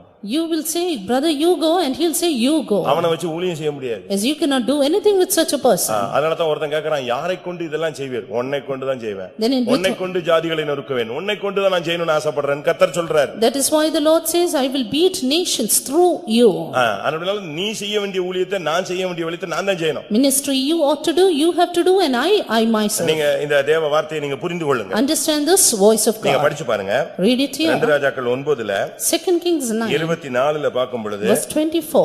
யெகூ தன் கையால் வில்லை நாணேற்றினான். Jehu drew a bow with his full strength. அம்பு யோராமுடைய நெஞ்சில ஊர்வி போகிறதற்காக அடிச்சான். Smote Jehoram between his arms. கரெக்ட்டா அவன் புயங்களின் நடுவே எய்தான். And he smote it between his arms. அதனால் அவன் ரதத்தில் சுருண்டு விழுந்தான். And he fell down in his chariot. சவுலுடைய வாழ்க்கையில் நடந்த தோல்விக்கு நான் காரணம் சொல்றேன். And now I tell the failures in Saul's life. Goliath வந்து நிக்கறான். Goliath stood. சவுல் முதல் நாள் வந்திருந்தான்னா ஜெயம் கிடைச்சிருக்கும். If Saul had stood there in the first day, he would get the victory. அவனை ஏவனா அவன் வாளை ஏவனா. But he sent his only men. அப்படிதானே correct தானே? Is it not? சவுலை கர்த்தர் ஏவனாரு. அந்த நாய் வந்து தன்னுடைய வாளை ஏவுச்சு. நீங்க எல்லாம் போங்க யாராவது கொல்லுங்க, கொன்னுட்டீங்கன்னா என் பொண்ணை கட்டி தரானா. The Lord urged Saul, but he urged only his tail or his men saying, you go, if you get the victory I'll give my daughter. அங்கதான் சவுல் தோத்து போனான். That's where he failed. ஆனா தாவீது அப்படி அல்ல. But David was in that. எல்லாரும் என் கூட வாங்க, நம்ம எல்லாரும் சேர்ந்து அடிப்போம், நீங்க முன்னால் வாங்க நீங்கள் பின்னால வாங்கன்னு இல்ல, தானே போய் கல் எடுத்து அடிச்சான். David himself took the smooth stones to curl down the devil. நீ உன்னுடைய ஸ்தானத்துல நிக்கணும். You should stand in your stead. இவன் தன் வில்லை தன்னுடைய அம்புல தன்னுடைய வில்லை நான் ஏற்றினான், கரெக்ட்டா ஏறி விட்டான். He drew a bow with his full strength. அதான் முக்கியம். That is very important. பிசாசை ஜெயிக்கிறதுக்கு பிரதர் ஜெபிங்க, அக்கா ஜெபிங்க, இருக்கிற ஊழியக்காரன் இண்டிபெண்டன்ட் ஊழியக்காரன் அவ்வளவு வரைக்கும் கார்டு போடுங்க, ஒரு பிசாசும் போக மாட்டேங்குது. To overcome the devil, don't say brother or sister, you pray and you invite the independent servants of God. முழங்கால் நீ போடு. You be on knees. உபவாசம் போடு. You fast. ஆண்டவர் என்ன சொல்றாரோ அதை நீ செய்யறதுக்கு ஒப்பு கொடுக்கணும். You do whatever God says and surrender. நான் முழங்கால் போடுறேன் ஜெபிக்கிறேன். கர்த்தர் சொல்லுவாரு மன்னிப்பு கேளும்பாரு, ஒப்புரவாகும்பாரு, விட்டு கொடும்பாரு, நஷ்டத்தை சகிம்பாரு, இதெல்லாம் சொன்னா அதுக்கு கீழ்ப்படியணும். Is when you are on knees and God tells reconcile with your brethren, pacify and do things like that, you have to do it. பரலோகத்துல இருந்துட்டு பிதாவுக்கு பிசாசை துரத்துறது பெரிய சர்ப்பத்தை அழிக்கிறது பெரிய காரியமா? Is it a great thing for the Father in heaven to destroy the serpent? மேல இருந்து விழுந்து போன தூதனை அழிஞ்சு போனா நாசமா போயிட்டு இருப்பான். And if he had destroyed the fallen angel, it would be nothing. He did not do that. தன்னுடைய சொந்த குமாரனை அனுப்பினாரு. He sent his own son. அவர் வந்து இயேசுவின் நாமத்தில் என்னுடைய நாமத்தில் போ அப்படிலாம் சொல்லல, தன் சரீரத்தை கிழிச்சு தொங்க விடுறதுக்கு ஒப்பு கொடுத்தாரு. He yielded his body to be rent. அதனால தான் பிசாசின் தலையை நசுக்க முடிஞ்சது. That is why he could bruise the head of the devil. நல்லா நீங்க சத்தியத்தை புரிஞ்சிக்காம என்னத்தையா பண்ணா ஒண்ணு நடக்கும். இந்த மார்க்கம் உனக்கு உதவி செய்யாது. Understand truth well, and if you do anything as you like, it will not help you. நீ உன் அம்பை நான் ஏற்றணும். You should draw your bow. தமிழ்ல சொல்லுவான் வாயும் வயிறும் தனிதான். And in Tamil there's a proverb, the mouth and the stomach is different. Is it not? ஒரு வயசு வரைக்கும் தாய் சாப்பிட்டா பிள்ளைக்கு பால் கொடுத்துடலாம். Until 1 year, if the mother eats, then she can feed the child. ஒரு லிமிட் தாண்டி பிள்ளை வளர்ந்துருச்சுன்னா அதுக்கு பிறகு பிள்ளை சாப்பிட்டாதான் பிள்ளை நிக்கும். Once the child grows, only if it eats, it can stand. அதுபோல So is it. நீ உன் அம்பை நான் ஏற்றணும். You have to draw your bow. உன் prayer life சரிப்படுத்து. You have to set right. உன் சமாதானத்தின் வாழ்க்கையை சரிப்படுத்து. Set right your peaceableness. உன் பிரதிஷ்டையை சரிப்படுத்து. Set right your consecration. உன்னுடைய முழங்கால முடக்கு. Set right your knees. உன் அறை வீட்டை பூட்டு. Set right your அந்தரங்கத்துல தேவனை நோக்கி கூப்பிடு. And you call unto the Father in secret. கேக்குற வரைக்கும் காத்துரு. Then until he hears, you read. Bible நல்லா படி. Then you read the Bible well. எங்கெல்லாம் கர்த்தர் பேசியிருக்கிறான்னு பாரு. See what God has spoken. ஏன் உன்கிட்ட பேசலன்னு பாரு. Why he has not spoken. ஏன் உன் காது செவிடா போயிருச்சு, தேவனுடைய சத்தம் உனக்கு கேட்க மாட்டேங்குதுன்னு நீ கண்டுபிடிச்சு அந்த செவிட்டு தன்மையை மாற்று. Find why you are unable to hear the voice of God and remove the dumbness. என் காதை திறங்க ஆண்டவரேன்னு சொல்லு. Lord, open my deaf ear. கர்த்தாவே என் காதை திறந்தருளும். Lord, open thou my ear. எப்பத்தா என்கிற ஒரு சத்தம் எனக்கு கேட்கட்டும்னு சொல்லு. Lord, let me hear the voice. If திறக்கப்படுவாயாக. be opened. அப்படி உன்னுடைய தேவனுடைய சத்தத்தை கேட்டு கேட்டு பிராக்டீஸ் பண்ணுங்க. And practice in hearing the voice of God. இது போராடுகிற காலம். This is a time of striving. மணிக்கணக்கா நீ போராடணும் யுத்த காலத்துல. Strive us together in the battlefield. பரலோக ராஜ்யம் பலவந்தம் பண்ணப்படுகிறது. The kingdom of God suffereth violence. அப்படிதான் பைபிள் சொல்லுகிறது. That's what the word of God says. போராடி நம்ம பெற்றுக்கொள்ள வேண்டிய ஒரு காலம். Strive and receive things. தன் அம்பை தானே நான் ஏற்றினேன். He drew his bow. அடுத்து ரதத்தை ஓட்றான் பாருங்க. Nextly he drove in the chariot. ராஜான உடனே இன்னொருத்தன் ஓட்ட வந்துருவான். And if he is a king, another person will come in. இவர் உட்கார்ந்துட்டு சேர்ல அப்படியே அழகா ரதத்துல உட்கார்ந்துட்டு அப்படியே கை காட்டிட்டுலாம் போல. He did not sit in the chariot well at ease. இவனே ரதத்தை ஓட்டினான். இவன் தான் சாரதி. He himself rode the chariot. வாசிச்சு பாருங்க. Read that. 2 ராஜாக்கள் 9:16 அப்பொழுது யெகூ ரதத்தின் மேல் ஏறி இஸ்ரவேலுக்கு நேராய் போனான். 2 Kings 9:16. So Jehu rode in the chariot and went to Jezreel. அப்போ இஸ்ரவேல் கோபுரத்துல இருக்கிறவன் சொல்றான். Then one person from the tower said, ஒரு கூட்டம் வருகிறது. Why see a company? ரொம்ப வேகமாக வருகிறது. And it is coming very fast. எவ்வளவு சாரி 20ஆம் வசனத்தை பார்க்கும் பொழுது Verse 20. அதிவேகமாய் ஓட்டுகிறான். ஓட்டுகிறது Jehu. And he is driving very fast, the driving of Jehu. எப்படி இருக்கும்? ஓட்டுகிறது நிம்சியின் குமாரனாகிய யெகூ ஓட்டுகிறது போல இருக்கிறது. அதிவேகமாய் ஓட்டுகிறான். He is driving very fast as the driving of Jehu the son of Nimshi. எப்படி இருக்கும் பாருங்க. See this. யார் ஓட்டுறது? Who is ரதத்தை driving? ஓட்டுறதே இவன்தான். It is Jehu himself is driving. அபிஷேகம் அவனை ரதத்தை ஓட்ட வச்சது. அவன் அம்பை கையில வச்சுக்கிட்டே தான் வர்றான். ரெடியா ஓட்டிக்கிட்டே வர்றான். இவன் அம்பையும் கையில வச்சிருக்கான். அவனுக்கு சத்துருவை அழிக்கிறதான் திட்டம். Anointing made him to ride the chariot. He rode it with the bow, and his only plan was to destroy இது the எதை enemy. காண்பிக்கிறது? What does this show? ஜீவியமானாலும் ஊழியமானாலும் நீதான் செய்யணும். Life or ministry, you have to உங்க accomplish அம்மா it. பெரிய பரிசுத்தவாட்டி correct. நீ யோக்கியனான்னு தான் கர்த்தர் கேட்பாரு. And if you are right, not like your mother, then God will help you. நான் சொல்றது உங்களுக்கு வித்தியாசமா இருக்கும். And it may be different. உங்க அப்பா பெரிய விசுவாசி சபையை தாங்கினாரு. ஒரு சபையில ஒரு தூணே அவர்தான். கரெக்ட். நீ யாரு? Your father, it's true, your father is a great believer, pillar of the church, but who are our you? வாழ்ந்த வாழ்க்கைக்கு அவருக்கு பரலோகத்துல மகிமையான இடம் கிடைச்சிருச்சு. உனக்கு கிடைக்குமா? For his life, he has a glorious place in heaven, but you? அத நீங்க பாருங்க. Look for that. நமக்கு நம்ம தாத்தா இருந்தாரு, அப்பா இருந்தாரு, பெரியப்பா இருந்தாரு. பெரியப்பா போயிட்டாரு, சீயோனுக்கோ எருசலேமுக்கோ போயிட்டாரு. உன் கதை எங்க போயிட்டு இருக்கு? புதிய வானத்துக்கா இல்ல பாதாளத்துக்கா? For our spiritual life, we cannot blame, we cannot say about a father or great grandfather, but your life, you are responsible. உன் ரதத்தை நீ ஓட்டணும். You have to drive your chariot. உன் அம்பை நீ நான் நிட்டணும். You have to draw your bow. உன்னுடைய பரிசுத்தத்துக்கு நீ தான் உத்தரவாதி. You are responsible for your உன்னுடைய holiness. ஊழியத்துக்கு நீ தான் உத்தரவாதி. You are responsible for your கூட righteousness. இருக்கிறவங்க ஊழியம் செய்யலாம். அதுக்கு அவன் பிரதிபலனை வாங்கிட்டு போயிடுவான். நீ செஞ்சிலன்னா உனக்கு அந்த பிரதிபலன் கிடையாது. People with you, if they are doing the ministry, they will receive the reward, but not for you. First அவன் யோராம காலி பண்ணிட்டான். First, he finished Joram. ஏன்னா அவன் தான் ராஜா. Because he is the king. இரண்டாவது Nextly, அப்படி வீட்டுக்கு போய் உட்கார்ந்தறல. he did not sit at home. திருப்பி அவனுடைய டைரக்ஷன் திருப்பி அரண்மனைக்கு போச்சு. He straight went to the palace. எசபேலை நோக்கி பயணம் எடுத்துக்கிறான். Went towards Jezebel. அவன் பாருங்க நம்மள மாதிரிலாம் கிடையாது. Not like us. நம்ம என்ன செய்வோம்? We, அந்த ஆரம்பத்துல ஒரே தீர்க்க தரிசனம் தான், ஒரே தரிசனம் தான், ஒரே சாட்சி தான். இப்போ எங்க போச்சு உனக்கு? in the beginning we have so much of testimonies and prophecies and things like that, but now where are they? அந்த யோராம நீ அழிச்சது உண்மை, ஒத்துக்கறேன். It's true, you destroyed Joram. இன்னும் பயணம் இருக்கு. But still to journey more. நம்ம என்ன நினைக்கிறோம்? அந்த ஸ்டார்டிங்ல தீர்க்கதரிசனம் சொல்லுவோம். ஒரே தரிசனம் தான், ஒரே எழுப்புதல் தான், ஒரே சாட்சி தான், ஒரே பாட்டு சொல்லி பாட்டு போட்டு சாட்சி. நல்லது. Beginning of a spiritual life, we had lot of good things to say because of our அதோட நிறுத்திர கூடாது. and we should not stop that. அடுத்து Jezebel இருக்கறா. There is a Jezebel. கர்த்தர் சொல்லிருக்காரு, ஆகாபின் குடும்பத்தை எல்லாரையும் அழிச்சிட்டு எசபேலை அழிச்சிட்டு ஆகாபின் சந்ததியில கருவையை அழிச்சிரணும்னு சொல்றார். The Lord destroy the house of Ahab and even its generation or a seed. எனக்கு அது படிச்சபோது வித்தியாசமா இருந்துச்சு. When I read it, it was different. ஒன்னு யோராம், one Joram, இரண்டாவது எசபேல், secondly Jezebel, மூணாவது அவன் குடும்பத்தையே காலி பண்ணணும். thirdly utterly his family. அப்படினா என்ன அர்த்தம்? What does it mean? உன் மாம்சத்தை நீ கண்ட்ரோல் பண்ணணும், control your flesh, பிசாசை அழிக்கணும், destroy the devil, இந்த ரெண்டுக்கும் காரணமான அஸ்திபாரமாகிய கருவே இருக்க கூடாது, and destroy the seed or the foundation of it. பாவத்தினுடைய சிந்தைகளே இருக்க கூடாது, You should not have the thought of sin, பிசாசின் எண்ணங்களே இருக்க should கூடாது. not have the imaginations of the devil. ஆண்டவர் எப்படி யோசிக்கிறார் பாருங்க. See how the Lord thinks of us. அதனால தான் நீங்க ஸ்டார்டிங்ல நல்லா இருந்தது நல்லதுதான். That is why why it is good you are at first in the முடிவுதான் beginning, முக்கியம். but your end is important. அற்பமான ஆரம்பமா இருக்கலாம், முடிவு சம்பூர்ணமா இருக்கணும். Beginning may be small, but the end should be great. இவன் உடனே பாருங்க திருப்பி போய் உட்கார்ந்து ஜாலியா உட்கார்ந்துட்டு இருக்கல. He did not remain at ease. டைரக்ஷனை திருப்பிட்டான். He straight went.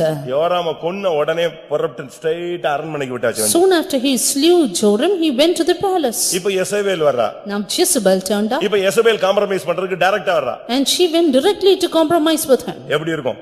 How is it? அவளுடைய வார்த்தை எப்படிப்பட்ட வார்த்தைகள்? Look at her words. அவ வரும்போதே பார்த்தா கண்களுக்கு மையிட்டு, with her face painted தன் தலையை சிங்காரித்துக் கொண்டு, and with her hair. 2 ராஜாக்கள் 9:30 நீங்க பாத்தீங்கன்னா இந்த அம்மாவுடைய மேக்கப் இருக்கும். 9:30 we see about Jezebel. யெசபேல் யெகூ இஸ்ரவேலுக்கு வந்தான். Jehu turned to Jezreel. யெசபேல் அதை கேட்டபோது, Jezebel when she heard of it, பையனை கொன்னுட்டு வர்றான்னு கேள்விப்பட்ட பிறகு அம்மா எப்படி பரப்பிட்டு வராங்க? after hearing that her son is killed, how did the mother come up? பையனை கொன்னாச்சு, Son is killed, ஏற்கனவே புருஷனை கர்த்தர் கொன்னுட்டாரு. and husband was already killed by the Lord. இப்போ இருக்கிறது இவதான். Now only she remained. இவளையும் கொல்றதுக்கு தான் வந்துட்டு இருக்கான். இவ இப்ப என்ன பண்ணிட்டு இருக்காங்க உட்கார்ந்து? He is coming to kill her. What is she doing? ஒரு வீட்ல ஒரு சின்ன பிரச்சனை. ஏன்னா அந்த அம்மா 10 ரூபா கொடுக்கலையா? என்னன்னு கேட்டேன். ஏமா அவ கேட்டா கொடுக்க வேண்டிய, அவ எதுக்கு கேட்டா நீங்க கேட்கலையே பாஸ்டர் நாங்க. என்னன்னு கேட்டா ஐப்ரோவை கிளியர் பண்றதுக்கு கேட்டாங்க. A little problem in a house. The mother did not give 10 rupees to her daughter and asked him for the reason it is to trim her eyebrow. மதுரையில சிட்டிக்குள்ள தான். It was in Madurai city. இப்படி இப்ப அந்த கேஸ்லாம் ஓடி போயிடுச்சு. In such a case they all ran away. இது நம்முடைய கிறிஸ்தவ மார்க்கத்தின் அழகு அல்ல. This is not the decoration of a Christian life. பையன் செத்துட்டான், புருஷன் செத்துட்டான், ஆட்சி போது, உன் வாழ்க்கைய முடிய போது, இப்ப உட்கார்ந்து கண்ணுக்கு மை போட்டுட்டு தலையை சிங்காரிச்சிட்டு ஜன்னல் வழியா போஸ் கொடுக்கிற காலம் இது கிடையாது. This is not the time to attire, paint our face, tire our head and look out of the window. என்ன நடந்துச்சு? What happened? அங்க வர்றான். She came. இவ என்ன நினைக்கிறா? இந்த மேக்கப் போட்டுட்டா அவனை காம்ப்ரமைஸ் பண்ணிடலாம். She thought if she makes up, she can compromise. அபிஷேகம் பெற்றவங்க இந்த மேக்கப்ல மயங்கிர கூடாது. You should, the overcomers should not be. எவனாவது சிரிச்சிட்டான், எவனாவது திரும்பிட்டான், எவளாவது சிரிச்சிட்டான்னு குடும்பத்தில் உள்ளவங்களும் சரி, வாலிபர்களும் சரி, யாராக இருந்தாலும் நீங்க மயங்கிட்டீங்கன்னா உன் அபிஷேகத்தினுடைய நோக்கத்தை அழிச்சிட்டேன்னு அர்த்தம். The believers of the servants of God, if you are ravished with the makeup, then that means you have destroyed your life.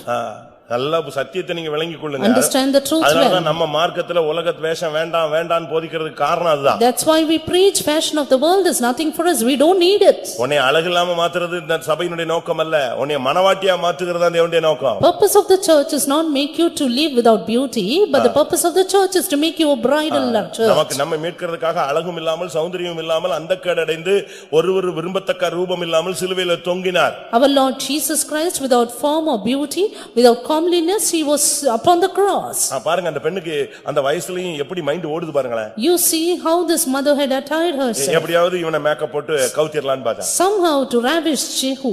வந்துட்டு எங்கேயோ நின்னு ஒளிமுக வாசலில் வந்தபோது when she came to the gate, அவ அங்க இருந்துகிட்டு யெகோவா பார்த்து ஒரு டயலாக் பேசினா. she gave a dialogue towards Jehu. அபிஷேகம் பெற்றவனுக்கு இதெல்லாம் காதுல ஏறாது. And for the anointed such things would not enter into his ear. அபிஷேகம் பெற்றவன் காது விருத்த சேதனம் பண்ணப்பட்ட காது.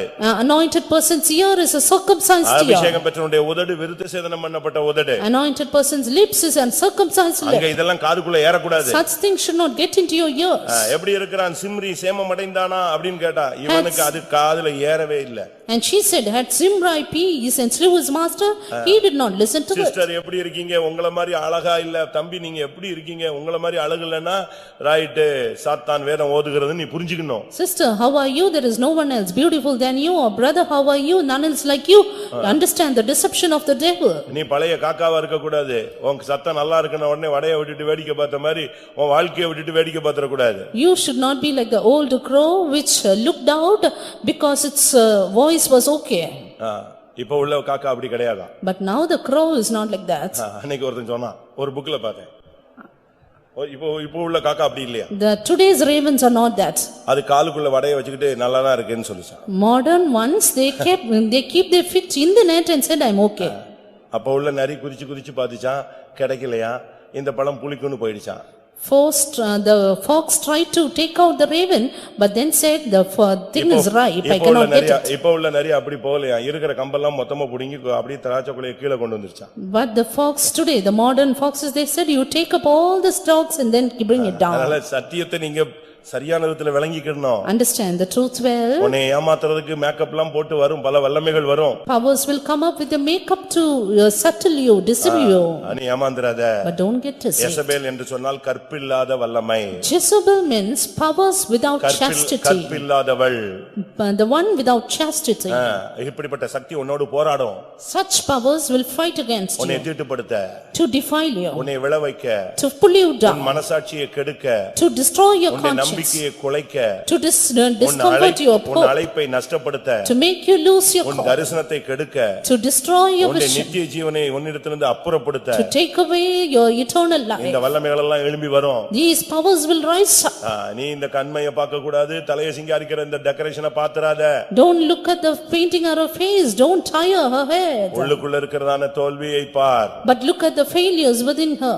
அவன் உடனே சொன்னா, Then she என் said, பட்சத்துல யாராவது இருக்கீங்களான்னு கேட்டான். who was on my side? உடனே அங்க இருந்து 2-3 பிரதானிகள் எட்டி பார்த்தாங்க. Then 2 or 3 eunuchs came up. தூக்கி கீழே போடுன்னு சொன்னான். Throw her down, he said. தூக்கி கீழே போட்டாங்க, நொறுங்கி போனா. When she was thrown down, she was இது எதை bruised. காண்பிக்கிறது? What is the show? பாவத்தை எதிர்க்க நீ நிக்கணும். And you have to stand to resist sin. பிசாசை எதிர்க்க ஊழியக்காரனோடு இணைந்து நிக்கணும். And you be joined with the servants of God to destroy the devil. இந்த இடத்துல யேசபேலை இவன் கொல்லல. இந்த இடத்தில் யேசபேலை இவன் கொல்லவில்லை. In this place he did not kill Jezebel. யோராமை இவன் தான் கொன்னான்.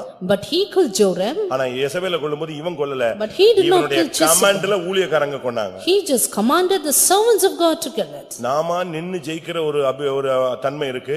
ஊழியர்களோடு சபையோடு இணைந்து நின்னு ஜெயிக்க வேண்டிய சில காரியங்கள் இருக்கு. There is an aspect of we standing on our own feet and overcoming the devil, and sin standing with the servants of God to overcome. ஏனென்றால் உங்கள் ஆத்துமாக்களுக்கு எபிரேயர் 13ல சொல்லி இருக்கிறது, உங்கள் ஆத்துமாக்களுக்காக அவர்கள் உத்தரவாதம் பண்ணுகிறவர்கள் ஆனபடியினால். Because in Hebrews 13 it is said, because they watch for your souls. எசேக்கியாவின் காலத்துல ஒரு யுத்தம் நடந்தது. During the days of Hezekiah there was a battle. ஒரு லிமிட் தாண்டி போனனே அவன் ஏசாயாவை கூட்டிட்டு போய் ஜெபித்தான். And he went with Isaiah to pray. ஏசாயாவும் எசேக்கியாவும் ஜெபித்தார்கள். And Hezekiah and Isaiah அந்த prayed. ரெண்டு பேரும் வானத்தை நோக்கி அபயமிட்டபோது Both of them when they looked to heaven and made supplication. 2 நாளாகமம் 32:20 பார்க்கும் பொழுது 2 Chronicles 32:20. எசேக்கியாவும் ஏசாயா தீர்க்கதரிசியும் பிரார்த்தித்து வானத்தை நோக்கி அபயமிட்டார்கள். கர்த்தர் ஒரு தூதனை அனுப்பினார். Hezekiah and Isaiah the prophet, they cried out toward heaven and the Lord sent an angel. இதான் அன்னைக்கு நடந்த சம்பவம். That is what happened that day. உங்களுக்கு முடியல, உங்களால தேவைன்னா நீங்க ஊழியர்கள்ட்ட உங்களுடைய பிரச்சனையை ஷேர் பண்ணி ஜெபத்துல வைக்கணும். If you are unable to, then share your problems with the servants of God in prayer. அது முப்புரி நூலை காட்டுகிறது. Threefold cord is like that. நீயும் தேவனும் ஊழியர்களும். You, God and servants of God. மூணு பேரும் சேரும் பொழுது அது அறாது. Threefold cord cannot be broken. சில காரியங்கள்ல நம்ம ஊழியக்காரங்கிட்ட சொல்ல வேண்டியது சொல்லணும். For some things what we have to say is say it. அது எல்லாத்தையுமே ரோட்ல சொல்லிர கூடாது. But you should not publish it outside. சிலர்லாம் ஓட்ட வாய் மாதிரி இருப்பாங்க. Some people like broken mouths. சொன்ன உடனே டப டப டப டபன்னு தட்டி விட்டுருவாங்க. Soon chatter it like chatterboxes. நம்பிக்கைக்கு உரியவர்களிடத்தில் நீங்கள் சொல்லுங்கள். But tell it to the ones who are confidential. உங்களுக்காக திறப்பில் நிற்கக்கூடியவர்கள் என்கிற நம்பி நிச்சயம் உள்ளவர்கிட்ட சொல்லுங்கள். Tell it to the ones who are assured that they will stand in the gap. இந்த இடத்துல எசபேல போய் அவன் முடிய பிடிச்சு இழுத்துட்டு வந்து இல்லாவிட்டா அம்பு எய்திலாம் அடிக்கல. என் பக்கத்தில் இருக்கிறவர்கள் யாருன்னா 2-3 பிரதானிகள் எட்டி பார்த்தார்கள். பிரதானிகள் சொல்லுகிறது தமிழ்ல பிரதானின்னு சொல்லிருக்கு, இங்கிலீஷ்ல அன்னகர்கள் எட்டி பார்த்தார்கள்னு சொல்லிருக்கு. Here he himself did not stand on his feet with the bow, but he called for the eunuchs and asked them to be thrown down. அந்த அன்னகர்கள் தான் எசபேலை தூக்கி கீழ போட்டாங்க. Eunuchs threw down Jezebel. நீங்க ஊழியர்களோடு சேர்ந்து வரும் பொழுது ஊழியர்கள் உங்களுக்காக ஜெபத்துல போராடுவார்கள். When you stand with the servants of God, they will strive in prayer for you. அது மாத்திரமல்ல, Not only that. போய் அவன் அடுத்த பயணத்தை தொடங்குறான். Now he went to the next journey. எங்க? Where? ஒன்னு ஆகாபின் சந்ததியில முக்கியமானவனை அழிக்கணும். One, firstly he destroyed the important இரண்டாவது person. எசபேலை அழிக்கணும். Then Jezebel. மூணாவது அவன் குடும்பத்தையே அழிக்கணும். Then destroy his house. 10ஆம் அதிகாரத்துல நீங்க பார்க்கும் பொழுது Turning to 10th chapter. அங்கே அவன் ஆள் அனுப்புறான். There he sent a person. ஒரு நிருபத்தை எழுதி அனுப்புறான். He sent an epistle.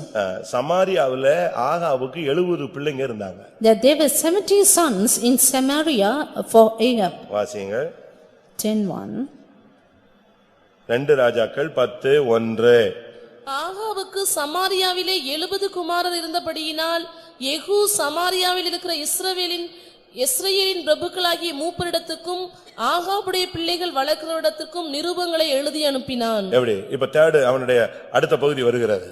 See the next part of his journey. ஒன்று மாமிசம், One against flesh, மற்றொன்று பிசாசு, 2 against devil, மற்றொன்று உலகம். 3 against the world. மூன்றை நோக்கி நம்முடைய பயணம் போணும். Our journey towards be இந்த against these மூணையுமே 3. அழிச்சாதான் நமக்கு ஜெயம். Only if we destroy these 3 we have the யோராம victory. கொன்னுட்டான். Here he destroyed Joram. இப்ப அடுத்து எசபேல ஊழியர்களை வச்சு கொன்னுட்டான். And through the eunuchs killed Jezebel. இத விட்டுட்டா 70 பிள்ளைங்க இருக்காங்க. And now there are 70 more sons of Ahab. சமரியாவிலே ஆகாபுக்கு 70 குமாரர்கள் இருந்தார்கள். Ahab had 70 sons in Samaria. ஆண்டவர் சொல்லிருக்காரு குடும்பத்தையே அழிக்கணும்னு. The Lord said you have to destroy his family. பாருங்க அடுத்த பயணத்தை அடுத்த இடத்துக்கு வந்துட்டான். Now he came to the next part of his journey. அவன் சொன்னான் என் பட்சத்துல நிக்கிறதுக்கு நீ உண்மைன்னா எங்கள்ட்ட அவனுடைய தலையை கொண்டு வாங்குறான். And he said, if you are stand on my side, then bring me his hair. 70 தலையும் இப்ப எனக்கு Bring me all the 70 heads. நடந்துச்சு அது. It happened. அப்படியே நடந்துச்சு. It happened as இது such. எதை காண்பிக்கிறது? What does this show?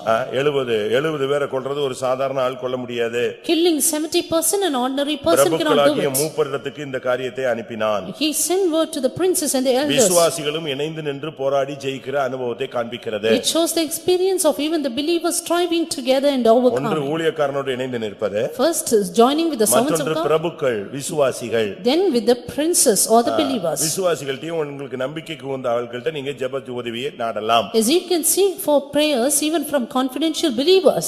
சும்மா யார்ட்டையாவது போய் சொல்லி விட்டுறாதீங்க. Don't keep telling it to anyone. அவங்க அதுக்கு ரேடியோல சொல்லிடுவாங்க, எஃப்எம்ல வந்துரும் அது. Then they will flash it like a radio news. ஒரு சிலருக்கு அப்படி ஒரு ஆவி. Some have such a spirit. அவங்கள வைக்க முடியாது. You cannot trust them. அப்படிப்பட்ட ஆளுங்க ரொம்ப பேர் உண்டு. And there are many people like that. ஆனா ஒரு விசுவாசி ஒரு ஊழியக்காரனா கிறிஸ்துவின் ரகசியங்களின் உக்கரானக்காரன். But a servant of God and a believer are the stewards of God's mystery. சொல்ல வேண்டியதை சொல்லணும், சொல்லக்கூடாது, செத்தா கூட சொல்லக்கூடாது. Tell that which they should and that which they should not tell at all even if they இந்த die. கல்யாணம் கட்டிட்டு போகும்போது After their marriage, இவங்க போய் நான் அதுக்கு முன்னால உள்ள கதையெல்லாம் சொன்னாங்கன்னா 2 நாள்ல வீட்டுக்கு வந்துருவாங்க. both of them will tell the matters before their life and then they will be back to their அப்படிதான் home. ரொம்ப இடத்துல நடக்குது. That is what happening in many houses. நான் அதனாலதான் நான் ஒரு இடத்துல சொல்லிருக்கேன், நான் என்னுடைய பிரசங்கத்துல சொல்லியிருக்கேன், பாவ அறிக்கையை செய்ய வேண்டிய இடம் இருக்கு. That is why I tell in the messages, there is a place to confess sins. அத நீ பண்ணக்கூடாத இடத்துல பண்ணிட்ட, வாழ்க்கை, ஊழியம், விசுவாசம் எல்லாமே ஒண்ணுலாம். If you do it in the place you should not, then your life, your faith, everything will be nothing. இவன் பாருங்க இந்த இடத்துக்கு அவன் போகல. He did not go ஒரு there. நிருபத்தை எழுதினான். He only wrote letters. இஸ்ரவேலின் பிரபுக்களுக்கு அனுப்பினான். He sent it to the rulers of Jezreel. கர்த்தர் சொல்லி இருக்கிறாரு, The Lord has said, இப்போ நீங்க என்ன செய்றீங்க, எல்லாரையும் என் கையில கொடுத்துறீங்க. now you should bring all of them. நீங்க கரெக்ட்டா இந்த 70 பேரையும் கொடுத்துட்டீங்கன்னா பிரச்சனை இல்லாம போயிடும். If you bring all the 70, then no the உடனே problem. அவர்கள் சொன்னாங்க நீங்க சொல்றதெல்லாம் செய்றோம். Then they said, we will do as you say. 7ஆம் வசனத்தில் பார்க்கும் பொழுது Verse 7, 70 பேரையும் பிடித்து வெட்டி அவர்கள் தலைகளை கூடைகளில் வைத்து எகுவினிடத்தில் அனுப்பி விட்டார்கள். they slew all the 70 persons, placed their heads in the baskets and sent them to Jezreel. எப்படி ஒரு வாழ்க்கை வாழ்றான். See what a kind of life it is. இதுதான் அவனுடைய தேவனுடைய திட்டம். This is the plan of God. அவன் மைண்ட் முழுசும் ஊழியம், கர்த்தருக்காக நிற்பது, கர்த்தருடைய வேலை, இதுதான் அவனுக்கு இருந்துச்சு. He had all his mind full of standing for the Lord and doing the ministry. இதோட முடிஞ்சதா? But is that ended? அடுத்த பயணத்துக்கு வர்றான். He comes to the next journey. பாகாலின் தீர்க்கதரிசிகளை அழிப்பது. To destroy the prophets of Baal. இப்பொழுது அவனுடைய வேலை என்ன? Now what is his work? 2 ராஜாக்கள் 10:17 பார்க்கும் பொழுது 2 Kings 10:17. கர்த்தர் எலியாவோடு சொன்ன வார்த்தையின்படியே சமாரியாவில் ஆகாபுக்கு மீதியான யாவரையும் அழித்து தீர்மளவும் சங்காரம் செய்தான். When he came to Samaria, he slew all that remained unto Ahab in Samaria, as the Lord spake to Elijah. ஒருத்தனையும் வைக்கல. He did not spare anyone. 11ஆம் வசனத்துல நீங்க பாத்தீங்கன்னா Verse 11, ஆகாபின் குடும்பத்தில் மீதியானவர்களையும் and all that remained in the house of Ahab, அவனுக்கு இருந்த மந்திரிகளையும் all his great men, அவனைச் சேர்ந்த மனுஷரையும் all his king force, அவனுடைய ஆசாரியர்களையும் all his priests, அவனுக்கு ஒருவரையும் மீதியாக வைக்காதபடி எகு கொன்று போட்டான். until he left him none remaining, he killed them. சுத்தமா wash out. He utterly washed them out. எப்படி இருக்கும் பாருங்க. See how it is. இதுதாங்க உண்மை. This is the truth. பாவத்துல ஒரு போர்ஷன் கூட இருக்க கூடாது, பிசாசுல ஒரு சின்ன இடம் கூட வேர் கூட இருக்க கூடாது. We should not spare even a little sin or even a root of the devil. அடுத்து அவன் ஒரு பெரிய எகுவின் அந்த பாகாலின் வல்லமைகள் எல்லாம் அழிக்க அவன் சித்தம் கொண்டான். Nextly, he was desirous to kill the prophets of Baal. நான் பாகாலுக்கு பலியிட போறேன்னு சொன்னா He said, I want to offer எல்லாரும் வந்து sacrifice today. நிறைஞ்சிருந்தாங்க. All came there. ஒருத்தனையும் தப்பி போகாம கொன்றுன்னு சொல்லிட்டான். And he said, kill every one of them. அவ்வளவு வரையும் அங்க கொன்னுட்டான். And they left, killed everything. விக்கிரகத்தோடு நீங்க காம்ப்ரமைஸ் பண்ணாதீங்க. And you should not compromise with the idols. பின்மாற்றத்தோடு காம்ப்ரமைஸ் பண்ணாதீங்க. Do not compromise with backsliders. விக்கிரகத்தின் வல்லமைகளை முற்றிலுமாய் அழித்து Utterly destroy such powers. இதுதான் அவனுடைய தேவனுடைய திட்டத்தை அவன் நிறைவேற்றினது. This is the way he fulfilled God's plan. 28ஆம் வசனம் சொல்லுகிறது. Read 28 இப்படியே யெகூ பாகாலை இஸ்ரவேலில் இராதபடிக்கு அழித்து போட்டான். Thus Jehu destroyed Baal out of Israel. அதனால அவனுக்கு என்ன நடந்துச்சு? What happened because of that? அவனுடைய தலைமுறையில 4 தலைமுறை ராஜாக்களாக இருந்தார். His 4 generations were kings. எவ்வளவு அருமையான ஒரு தெய்வம். What a good God. அவனுக்காக என்னெல்லாம் செஞ்சிருக்கார் பாருங்க. And see what all he had done for இவன் him. தேவனுக்காக நின்றபோது When he stood for God, இவன் ஆண்டவர் சொன்னார் உன் தலைமுறையில 4 தலைமுறை ராஜாவாக இருக்கும். the Lord said, the children of your 4 generations that sit on the throne of நீ Israel. நின்னு பாரு உன் சந்ததி எல்லாம் கர்த்தருக்காக நிக்கும். You stand for God, God will look for your உன் generations. தலைமுறை விசுவாச சந்ததியாய் வரும். Your generations will be generations of faith. 2 ராஜாக்கள் 15:12 பார்க்கும் பொழுது 2 Kings 15:12. 15:12 என்ன சொல்லுகிறது? 15:12 what does it உன் say? குமாரர் 4ஆம் தலைமுறை மட்டும் இஸ்ரவேலுடைய சிங்காசனத்தின் மேல் வீற்றிருப்பார்கள் என்று கர்த்தர் யெகூவோடு சொன்ன வார்த்தை இதுதான். அப்படியே ஆயிற்று. This was the word of the Lord that he spake unto Jehu, thy son shall sit on the throne of Israel unto the 4th of generation. And so it came to ஆண்டவர் pass. எவ்வளவு வாக்குத்தத்தத்துல உண்மையுள்ளவரா இருக்கார். See how God is faithful in his promise. அபிஷேகம் பண்ணும்போது சொன்னார் நீ இதெல்லாம் செஞ்சினா உன் சந்ததி 4 தலைமுறையாய் சிங்காசனத்துல இருக்கும். When God anointed him, he said, if you do all that, your 4 generations will sit on the throne. உன்னுடைய சந்ததி சிங்காசனத்துல சத்தியத்துல உபதேசத்துல மகிமையில வந்து நிக்கணும்னு சொன்னா நீங்கள் யெகூவாய் மாறுங்கள். If your generations should stand for the faith and the truth and in glory, become Jehu. எல்லாரும் கண்களை மூடுவோம். Close your eyes. ஒரு நிமிடம் தேவனுடைய வார்த்தைக்கு செவி ஒப்புக்கொடுப்போம். 1 minute surrender to God's word. கர்த்தாவே யெகூவின் அபிஷேகத்தை அவன் உணர்ந்து அதை நிறைவேற்றினான். அதுபோல நானும் என்ற அபிஷேகத்தை உணர்ந்து நான் என் வாழ்க்கையில் அபிஷேகத்தை நிறைவேற்ற வேண்டும். Lord, as Jehu realized the purpose of anointing, let me also fulfill the purpose of anointing and stand for it. எனக்கு உதவி செய்யுங்கன்னு ஜெபிங்க. கர்த்தர் அந்த அபிஷேகத்தை உனக்கு தருவார். Yes, Lord, this once and God will anoint you now. அவனுடைய அபிஷேகம் வீணாக்கவில்லை. His anointing was not in vain. அந்த அபிஷேகத்தை அவன் விருதாவாய் வைத்திருக்கவில்லை. He did not waste up his anointing. வீணாக்கவும் இல்ல விருதாக்கவும் இல்ல. It was not in vain, it was not waste. அந்த அபிஷேகத்தை அப்படியே பயன்படுத்தினான். He made use of his anointing. உன் ரதத்துல ஏறு. Ride upon your chariot. உன் அம்பை நான் ஏற்று. Drew up your bow. கர்த்தர் சத்துருவை அழிக்கும் காலம் வந்து விட்டது. Time for God to destroy enemies. உன்னை கொண்டே தேவன் கிரியை செய்ய வேண்டிய காலம் வந்து விட்டது. Time for God to use you is coming. நான் உன்னை கொண்டு காரியம் காரியம் பயங்கரமாய் இருக்கும் என்ற வார்த்தை நிறைவேறும் காலம் வந்து விட்டது. Terrible will be the things that I will do through you. The word will be fulfilled. அபிஷேகம் பெற்றவங்க முழங்கால் படியிடுவாங்க. Receiving the anointing, be on your knees. கர்த்தாவே என்ன அபிஷேகம் பண்ணினதை நான் உணர்கிறேன். Lord, I feel you have anointed me. ஆகாபை அழிக்க வேண்டும். To destroy Ahab. யேசபேலை அழிக்க வேண்டும். To destroy Jezebel. ஆகாபின் குடும்பத்தை அழிக்க To வேண்டும். destroy the house of Ahab. பாகாலின் வல்லமைகளை அழிக்க வேண்டும். Destroy the powers of Ahab. உலகம் மாமிசம் பிசாசு எல்லாவற்றையும் நான் அழிக்க என்னை பலப்படுத்தும். Lord, help me, strengthen me to destroy world, sin and அபிஷேகம் flesh. பண்ணப்பட்டவனுடைய கடமையை நீ உணர்ந்திருக்கிறாய். Lord, let us destroy the duty of the anointed. யெகூவை செயல்படுத்தின அந்த சக்தி உன்மேல் இறங்கட்டும். Yes, that power by which he used Jehu descend upon யெகூவை you. நிரப்பின ஆவியானவர் உன்னை நிரப்பட்டும். God who filled Jehu may fill you. உன்னுடைய சிந்தை முழுவதும் சத்துருவை அழிப்பதாய் இருக்கட்டும். Let your mind be full to destroy the enemies. ஒருபோதும் பாவத்தோடு பிசாசோடு ஒத்து போய்டாத.